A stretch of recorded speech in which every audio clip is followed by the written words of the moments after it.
बिस्मिल्लाहिर्रहमानिर्रहीम, अस्सलाम वालेकुम जी। मैं हूं आपका होस्ट चौधरी फाजिल, अपने ऑफिशियल यूट्यूब चैनल में वेलकम कहता हूं जी। अल्टीमेट मुकाबला, अल्टीमेट फाइनल और विक्टोरियस रहा साउथ अफ्रीका। चोकर्स का टैग पहली दफ़ा उन्होंने आईसीसी इवेंट में उतार दिया।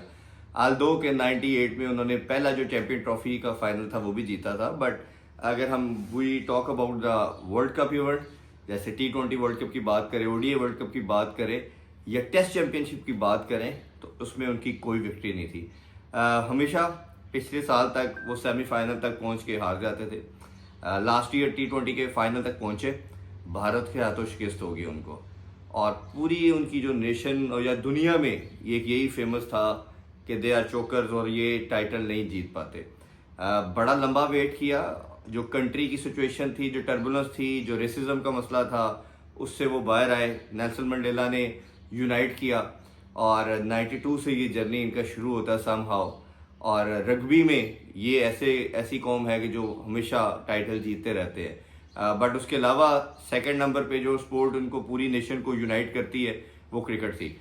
फाइनल की बात करें जी, ऑस्ट्रेलियन फेवरेट के तौर पे आए और सब समझते थे कि ऑस्ट्रेलिया वन साइडेड अफेयर कर देगा। एक तो ये चोकर्स है, दूसरी तरफ ऑस्ट्रेलिया वो साइड है जो 28 टाइम के overall cricketing world cup title जीत चुका है। मैन की बात करें तो ओबियसली 6 दफ़ा के वर्ल्ड चैंपियन और T20 world cup champion trophy जीती हुई है। लास्ट टाइम के जो आईसीसी के टेस्ट चैंपियनशिप है उसका फाइनल एक न्यूमरस विनिंग उनके क्रेडिट में चीज़ें थी, और दूसरी तरफ साउथ अफ्रीका जो कुछ भी कभी जीत के नहीं आया। तो फिर ओबियसली मुकाबला था, they were coming as a favourite, ये they are coming as a chokers. But ये इस टेस्ट चैंपियनशिप के अगर आप पूल मैचेस को देखें तो साउथ अफ्रीका ने बहुत अच्छी क्रिकेट खेली, सबसे ज़्यादा टॉप मैचेस जीते।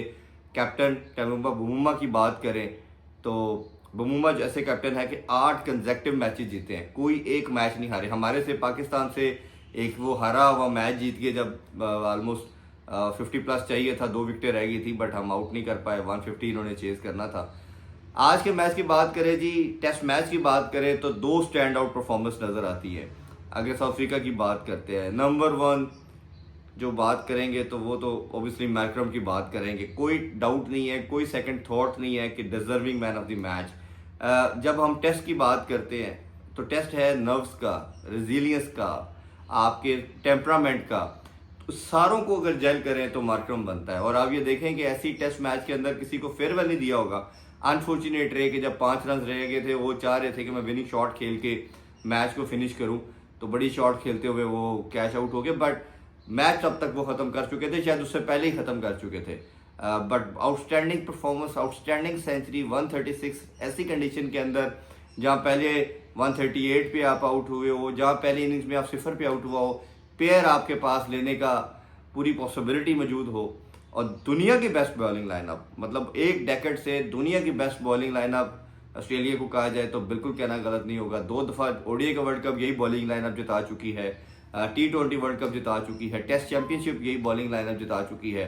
तो कंसिडरिंग दिस कि चौथे दिन की पिच के ऊपर आपने तीसरे और चौथे दिन की कंडीशन के ऊपर जाके करना, ये मार्करम ही कर सकता था। और मार्करम ने बताया कि दुनिया का one of the best player है। मुझे एट टाइम लगता था कि कहीं ना कहीं ज़्यादा शॉट्स खेलने के चक्कर में वो अपनी विकेट थ्रो कर देते, बट मैं हमेशा उसको टॉप 3-4 में रेट करता था। आज के बाद उसने ये डिबेट मेरा ख्याल है ख़त्म भी कर दी और ओपन भी कर दी है। जब बाबर की बात करते, कोहली की बात करते थे, रोहित शर्मा की बात करते थे, जो रूट की बात करते थे, या स्टीव स्मिथ या विलियमसन का एरा था, अब मार्करम का एरा स्टार्ट हो गया। उधर जैसे इंग्लैंड में हैरी ब्रूक का एरा की बात करते हैं, इधर मार्करम का एरा स्टार्ट हो चुका। तो ये नए यंगस्टर जो हैं ये अगले 5-10 साल लीड करने को तैयार हैं। तो मुझे कोई डाउट नहीं है ये दुनिया क्रिकेट में अब राज करने को तैयार है। दूसरा, बॉलिंग के अंदर रबाडा 9 विकेट्स, पहले इनिंग्स के अंदर 5 खिलाड़ी आउट किए, दूसरी में 4 आउट किए। आउटस्टैंडिंग स्पेल, मतलब इस टेस्ट मैच में किसी ने फास्ट बॉलिंग होती क्या है, फास्ट बॉलिंग की स्किल क्या है, वो ये टेस्ट मैच देख ले। खूबसूरत किस्म की बैटिंग, खूबसूरत किस्म की हमें फील्डिंग भी नज़र आई, और सबसे ऑन टॉप ऑफ इट हमें आउटस्टैंडिंग किस्म की अगर बात करें तो फास्ट बॉलिंग नज़र आई रबाडा की तरफ से। पैट कमिंस ने पहले मैच में 5 आउट किए पहले इनिंग्स में, और फिर क्या कमाल करते रहे मिचेल स्टार्क दोनों मैच के अंदर। इस मैच में भी उन्होंने 3 आउट किए क्रूशल टाइम पे, पहले इनिंग्स में भी अंदर उन्होंने 3-4 आउट किए। तो खूबसूरत किस्म की फास्ट बॉलिंग नजर आई। हेजलवुड हमें कहीं ना कहीं लगता है कि जो बहुत सेमी कंडीशन हो तो लीथल होते हैं, बट जैसे ही बैटिंग फेवरेट कंडीशन होती है तो थोड़ा सा वो इतना थ्रेटनिंग नहीं लगते।